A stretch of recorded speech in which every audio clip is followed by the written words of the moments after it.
party down, location mysterious. Wanna rock this con like my man James Tiberius. Jesse and Marina, they're mad clever like the Negus. Gonna guide you through the scenes, beam from London to Las Vegas. Where to go, how to dress, when to sleep, who to see. Celebs not to miss, Sardis Wong and SMG. Star Trek into awesome, build some memories that last. Set the proper course, the Shore Leave Podcast. Boom.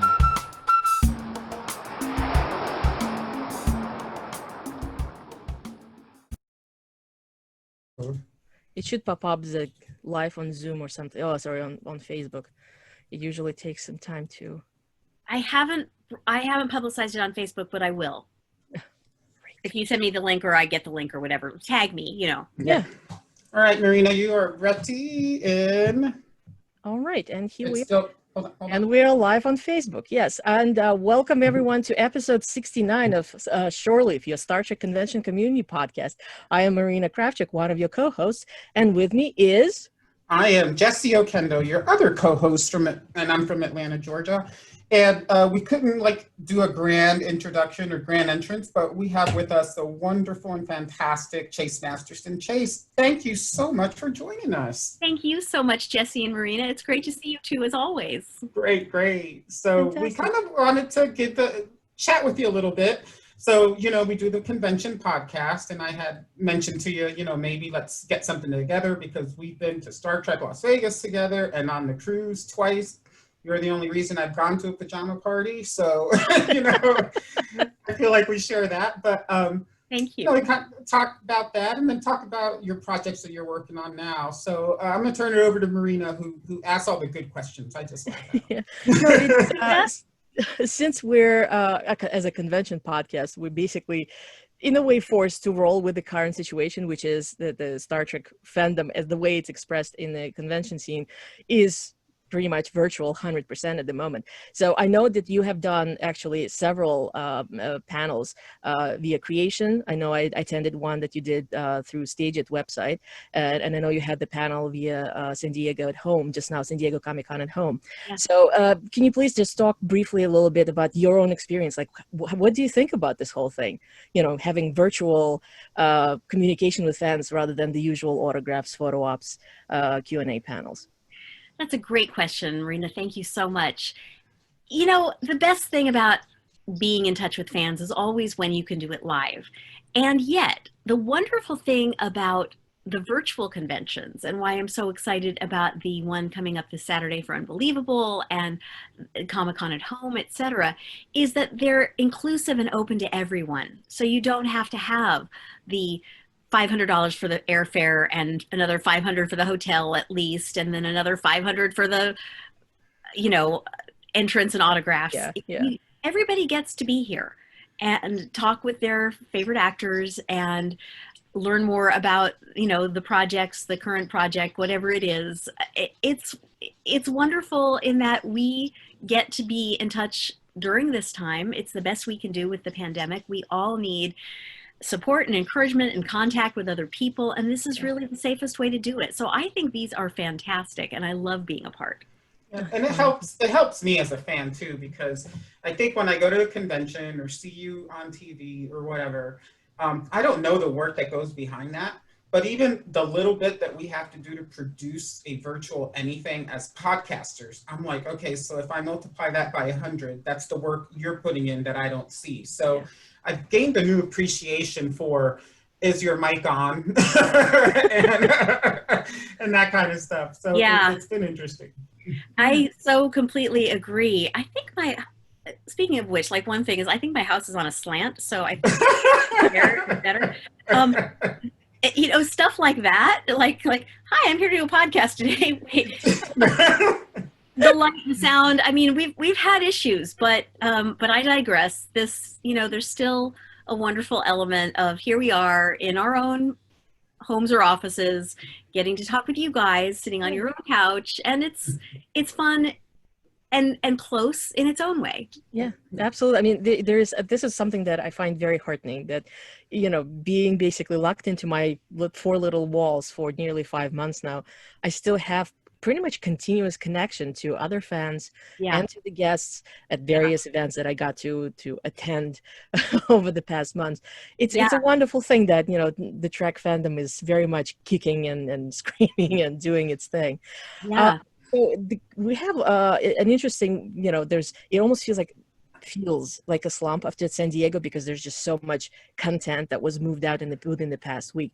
But we do have further events coming along, and the one that we wanted to talk to you about is the film premiere for Unbelievable. This is certainly something, this is a project I am aware for, I don't know, I heard about it probably about 5 years ago, I want to say 6 years. Yeah. It's been around for a while. So do you mind talking about this? Because it seems almost incredible with the cast of this nature and just the funny bits when I first saw that puppet. And Chase, I want to tell you that when I first saw this, I thought, oh, that's a cute little parody of a commercial. It would be neat if they made that movie. And then years later, I'm like, they made that movie. It's now a thing. So please share. I'm so excited.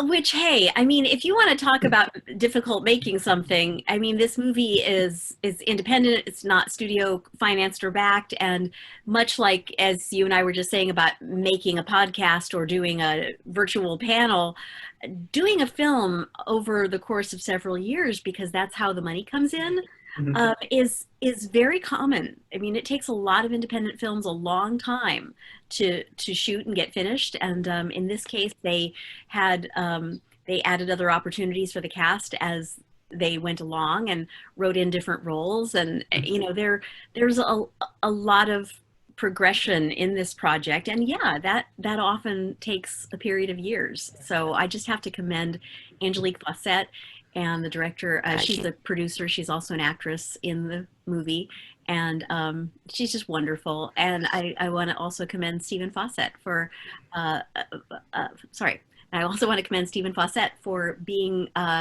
you know, willing to create something from start to finish and really follow the journey that it went on, you know, being open to new opportunities as the film progressed and things opened up.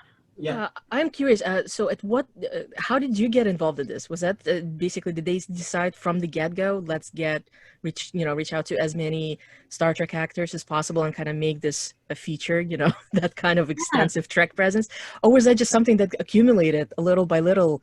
You know, one person got involved, another person heard about it and got involved. How did you become a part of it? Well, it was purposeful that they were doing this with Trek actors. So I was brought in by a casting director who I'd worked with many years ago. I think I actually did my first film in LA with him. Wow. His name is Steve Nave. And Steve unfortunately passed away before this film could be completed. But Steve, thank you. But Steve was a lovely casting director, very active in the community and different, and as well as an actor. And he brought me on board to have a meeting with Angelique and Steve, and we hit it off right away. And they cast me as Natasha, who is the Russian pilot who some strange plans down below. And I'm also talking with Bob Picardo, which is one of my favorite things to do anyway. Yeah. So he and I did a little scene, and it was just a one-day thing. And then Angelique told me that the actress that they had in mind for another one of the roles fell out. I'm not sure how it happened, but they said this role is open, and would you like to also step in and do this role? So I stepped in and I played the role of Connie, who's one of the astronauts, which is a much bigger role. And the interesting thing about that is it was fine. It happened within the context of the film very naturally, because this film is about making a film. So we all play actors, basically. I don't know if that makes sense, but I'm just thinking. No, it's very meta. You know, I like that type of actors playing. Excellent way to put it. It's meta. And thank you, Marina. And so thank you, Jesse. In that I got to play this other role, which was you know, a lot more fun. And in that I was working with Garrett Wong and Tim Russ and a lot of the other rest of the cast. And we were all together quite a bit on set, and we were shooting in really beautiful locations, really incredible houses, and other places that were, it was a lot of fun. It was a great fun to see each other. It's a comedy, as you know, it's a parody of sci-fi. So, go in expecting that and you'll have a lot of laughs. So did you, I just got to ask, I was to act with Snoop Dogg. So one of my favorite guilty pleasures is the movie he did, Soul Plane, way back in the day, where it was like a take on airplanes. It was a parody of a parody anyway. And so like anytime yeah, it's hilarious. And it's, I take it on the plane, I watch it, and I'm like, maybe I shouldn't watch a plane movie on the plane, but that's my thing, and it's hilarious. But maybe I shouldn't watch a plane movie on a plane. How did you get to work with him very much and enjoy that? I did not work with him at all. In fact, I haven't met him. He was brought on after my part was all done. So yeah, there's a lot of members of the cast that were on it at totally different days and times that I didn't see at all. I mean, I guess that happens ordinarily in movies, but this especially because, as It's I said, a huge cast. Well, it's a huge cast, and also the film progressed in different ways. So I think they actually brought him on, wrote him in, as I said, after I was already wrapped. So, Fun. But again, I have to say, kudos to Steve and Angelique for creating opportunities, seeing them come along and changing them to whatever extent, they could, and they could. I mean, that's the thing, because this is a sci-fi parody. It wasn't like, oh, Shakespeare, we have no room for you, and this, it was something that they could be flexible about. Yeah, that's fantastic. That's wonderful. Yeah. So now, as we had a wonderful chat with Ian, so we already have it out there that the premiere is coming this coming Saturday, as a matter of fact, August 1st. It's starting at it's noon Pacific time, and so 3 p.m. Eastern. So guys, make sure we shared the link. Make sure to check it out. It's all out there. The different tiers of tickets are available for different levels of experience, I suppose. So I understand that you're going to be taking part of this live convention event during the premiere, correct? Yeah, I have my own panel, and or Chase time, whatever it is, and yeah, and I also I'm going to be part of we're all going to watch the movie together, and as I understand, the red carpet element is fans are being encouraged to show up in their cosplay, and I'm going to figure out. Yeah. That is fantastic. I was looking through, actually, I do want to check this out because I did miss out when they had a showing during STLV a couple of years ago. So, the unfortunate thing when we have way too much stuff happening in the schedule, but it just seems like such a fun thing. So everyone, keep your minds open, because this certainly seems to be an unusual experience. But should be a lot. Yes, highly irreverent. Yeah, it's going to be a lot of fun. So what else? Is there anything else that we should cover? I think we have all the information, because at this point, I mean, short of asking you what happens in the movie, which we're not going to do that. Wouldn't want to spoil the surprise. There's no way I could possibly describe what happens in the movie. Be there, see it. You've been wondering about this movie for 7 years. Come on board and watch it. I think you'll come prepared to laugh. It's fun. Yeah, so before we sat down with Ian, I looked at the trailer again because I hadn't seen it in forever, and honestly, I was like, I can't believe this is a real thing. And so I looked at it and I went, this is going to be fantastic. And what a time to do it, Chase. I mean, we all need to just take a minute and laugh and smile and remember that we're still connected, even if we can't be with each other. So thank you so much for being a part of that. Absolutely. So just wanted to find out what's on your plate right now. I mean, do you have any other projects coming along? How do you basically, what do you do right now as the pandemic just keeps going and going and going, unfortunately? Thank you. I have a lot going on, actually. It's been a hugely busy period of time. I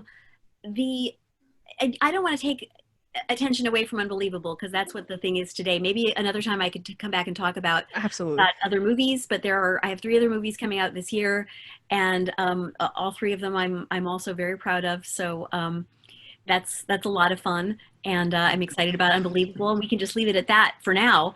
But another time, I'd love to come and talk about the coalition. Oh, We're doing incredible work. Absolutely. yeah. We That want is, to talk to you about that. yeah, I Definitely. usually attend about on average about 7, 8 conventions a year. I mean, sometimes it's a little bit less, sometimes a bit more. But I'm gonna say about 75% of the conventions somewhere out there, either I'm gonna see a person wearing that wonderful shirt, be Be kind, or kind. there's actually going to be some sort of representation. Either you're gonna be there or somebody else representing the coalition. So it's certainly a vital part of convention scene along with everything else. Thank you. Um, We've worked so hard.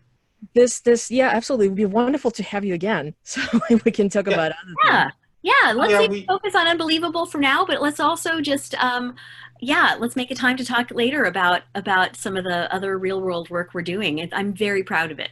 absolutely, absolutely. Well, Chase, thank you so much. Thank you And for joining us. Yes. we are so, I'm looking forward to it. I gotta say, and Marina knows that I have not embraced the virtual environment as easily as she has. Like I'm getting there, and stuff like this helps me get there. So Saturday I will be there to enjoy all that. So Good. thank you It'll be so the much. highlight.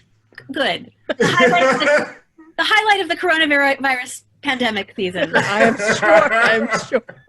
I'm sure. Again, thank you so much for joining us. Where can people find you online? Thank you. I will be. I'm at Chase Masterson on Twitter and Facebook.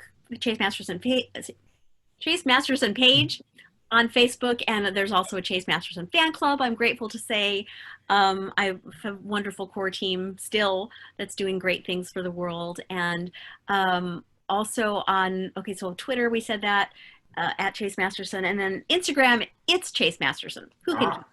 Yeah. All right, wonderful. All Well, right, great. and We will Jesse, where can share people that. find you online? I am at Outrageous Okendo, which is OUTRAJES OKENDO, the longest Twitter name anybody has, but it's after the Outrageous Okuna, so I couldn't help it. And then we'll post links to our podcast and to our social media here once we post the video afterwards. And And Marina? yeah, you can find me on Facebook under my full name, or on Twitter and Instagram at Dracorex, DRAKKOREX. And of course, Shirley, you can always find on Facebook under our very, very long, but hopefully now more or less household name. And of course, you can find us on Twitter at Shoreleaf. And again, Chase, thank you so much for taking Thank the time and you. joining us. Thank you. I want to say a very quick shout out to my friend Ian Spelling, who set me up with this interview. Ian is wonderful. He has been a core element of Star Trek for such a long time. Ian, we absolutely love you, and it's always great to see you. So thank you for this interview. And thank you also to my fan club leaders, President and Vice President Stompy, Hollow, and Chris Dale. Just had to say that. I love you guys. Thank you for all your support. Thanks, Chase. And Thank you everybody, very much. live long and prosper. Live long and prosper.